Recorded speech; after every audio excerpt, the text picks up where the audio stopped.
Saudara sekalian, di dalam undangan kepada salah seorang pemimpin orang Farisi untuk makan bersama, dicatat oleh Lukas bahwa Yesus melihat bahwa tamu-tamu berusaha menduduki tempat-tempat kehormatan. Yang disebutkan bukan hanya seorang tamu, tetapi tamu-tamu. Itu berarti ada banyak orang. Jadi banyak orang ingin dihormati. Banyak orang atau mungkin dikebyahuyah begitu ya, setiap orang, setiap dari kita memang memiliki kerinduan untuk dikagumi. Kadang juga didengarkan. Kalau kita cermati di dalam perilaku kita sehari-hari, barangkali kita bisa mengingat ada orang yang memajang, mengumpulkan dan memajang. Ada penghargaan pasang di dinding ruang tamu. Mungkin juga ada ijazah dipasang di dinding juga. Itu satu model. Lain lagi orang juga ingin menjadi juara, menjadi orang yang nomor satu. Hal ini dapat kita lihat misalkan dalam rapot anak-anak sekolah zaman dulu. Saya lupa mulai tahun berapa, tetapi yang jelas pada waktu saya SD tidak ada istilah ranking. Mungkin setelah SMA, berarti sekitar tahun 80-an mulai muncul ranking. Kalau tanya, kamu ranking berapa? Oh, saya 10 besar. Oh, saya 5 besar. Oh, saya 3 besar. Orang dengan bangga menyebutkan itu. Tidak ada orang mengatakan saya 40 besar. Karena satu kelas itu berarti 40 anak, misalkan waktu itu begitu. Sekarang kan turun standar kelasnya. Kalau menyebut 40 besar itu bisa berarti dia ranking ke-40. Nah, orang tidak akan bangga menyebutkan ranking ke-40. Dia akan menyebutkan ranking 1 dari bawah. Itu mau menunjukkan kepada kita bahwa nomor itu menjadi penting. Lupa bahwa ternyata dalam perkembangan waktu, pencantuman ranking di dalam rapot itu ternyata mempengaruhi perilaku bukan hanya anaknya tetapi juga orang tuanya. Yang cemas pada ranking bukan hanya anaknya mungkin nggak ambil pusing, tetapi orang tuanya cemas. Apalagi rankingnya tadi misalkan 40 tadi.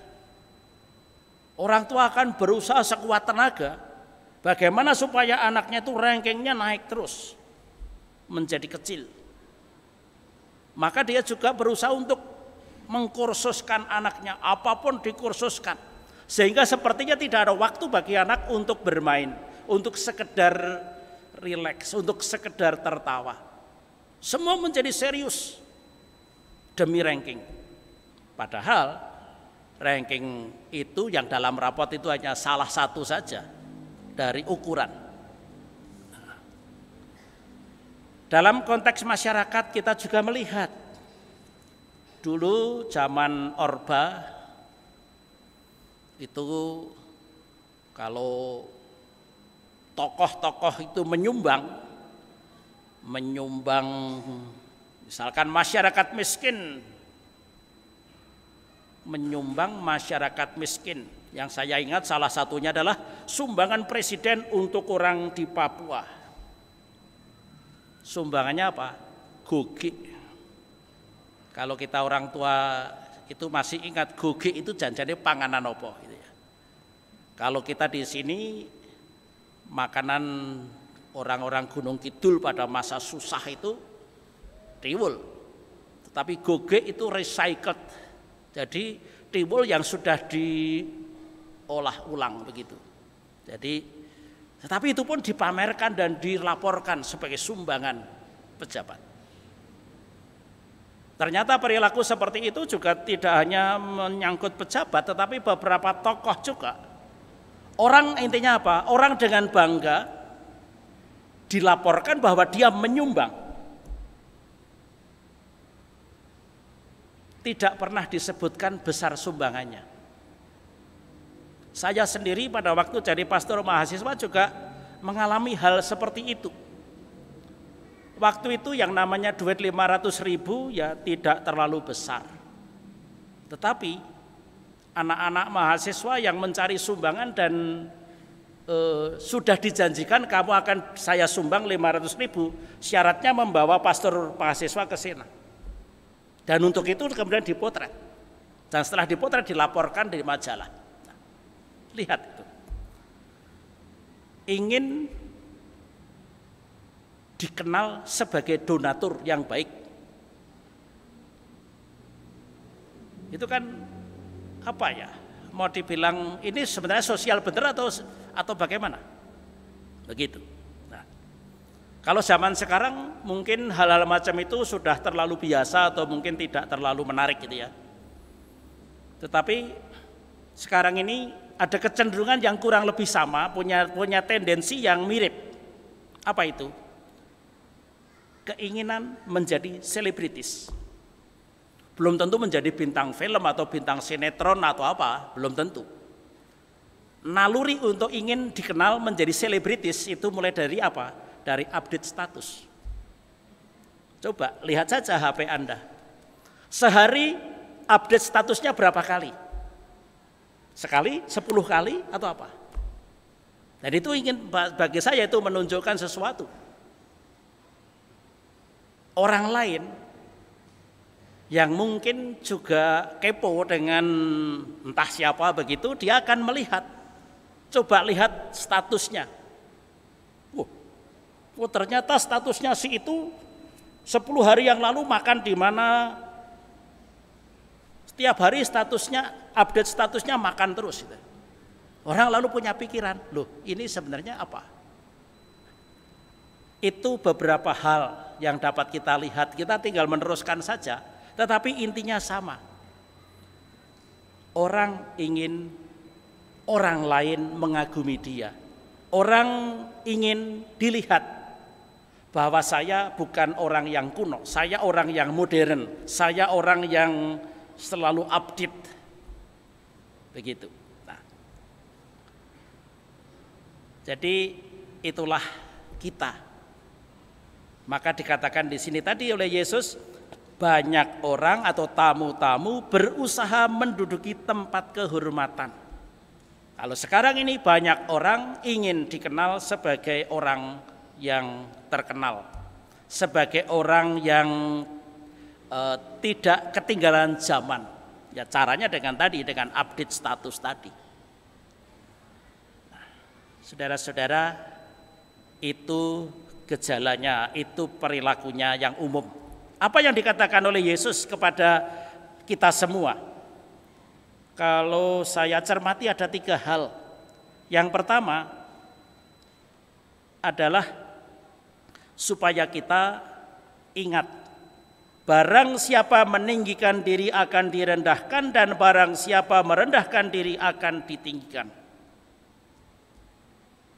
Ini menyangkut harga diri. Ini menyangkut kehormatan tadi.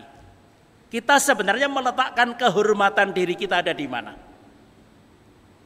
Apakah kita punya kecenderungan untuk tadi dihormati atau dipuji atau disebut dengan sebutan kehormatan atau bagaimana? Ataukah kita memang ya tidak ambil pusing dengan itu semuanya? Yang penting adalah kualitas diri kita.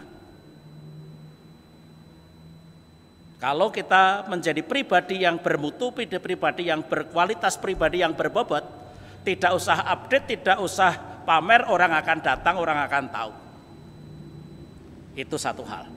Yang kedua, tadi Yesus juga mengingatkan, apabila engkau diundang, pergilah duduk di tempat yang paling rendah. Artinya apa? Kita diminta untuk tahu diri, untuk santun.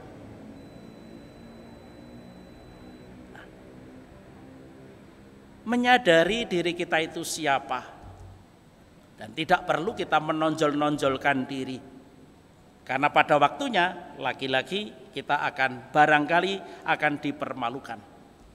Kalaupun tidak dipermalukan, ya mungkin akan dirasani. Yang ketiga, Yesus juga mengingatkan, apabila engkau mengadakan perjamuan, undanglah orang-orang miskin, orang-orang cacat, orang-orang lumpuh, dan orang-orang buta. Dalam bahasa sekarang, itulah kelompok yang namanya KLMTD. Mereka semua yang sepertinya tidak pernah merasakan kegembiraan di dalam hidupnya.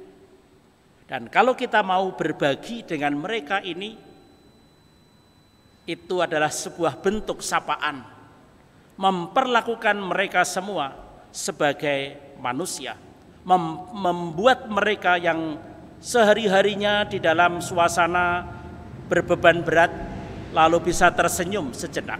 Nah, itu beberapa hal yang diharapkan oleh Yesus untuk kita lakukan. Bukan hal yang muluk-muluk, tetapi hal yang sederhana. Dan kita tinggal memilih saja mana yang menurut saya sekarang paling cocok, paling pas. Karena intinya adalah bahwa kita memberikan perhatian kepada sesama dan kita mengangkat sesama sebagai pribadi yang istimewa.